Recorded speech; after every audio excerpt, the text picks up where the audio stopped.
Now, local news about local people. This is Newslink Indiana. Good evening, I'm Randy Rankin. Thanks for joining us. Hoosier Park in Anderson has been fighting for a second source of gambling revenue, and now help may be coming from an unexpected source, the Indianapolis Colts. The Indianapolis Colts are staying put in the capital city, and they're getting a new stadium.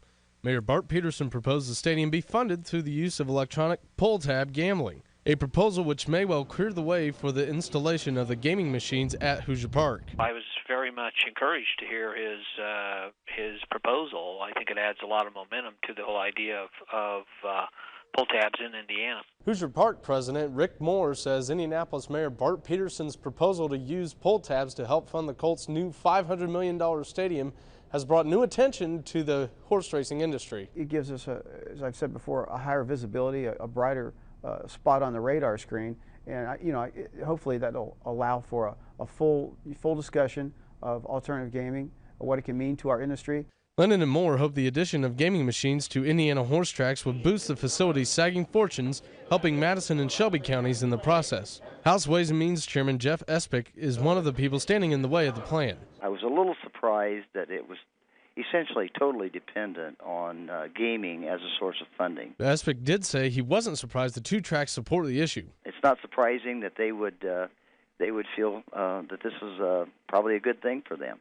Moore says other states around the country have already passed some of the legislation. He hopes Indiana does the same, boosting the horse racing industry's drive for greater profitability. Moore says if the legislation is passed, Hoosier Park would receive close to 1,500 pull-tab machines. Well, in just a few minutes, you will get your chance to share your thoughts with Marion's leaders about the proposed sale of some city parkland. The two parks that the city may sell are Franklin Park, located on West 2nd Street and Butler Avenue, and Mid-City Park, located on East 14th and McClure Streets. The meeting is at 7 o'clock at City Hall. Addressing the issue will be Marion Park Board President Ralph Pack.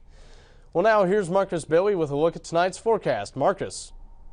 Thanks, Randy. We will be in the middle of a winter storm warning starting later this evening and going well into Thursday morning. 2 to 4 inches expected here in east central Indiana. If you go south of I-70, could get 7 to 10 inches of snow. For tonight, a low of 22 with the snow starting after midnight. Tomorrow, the snow continuing, 2 to 4 inches of snow. And back behind this system, very cold air on the holiday week on Saturday, 15 degrees. Randy?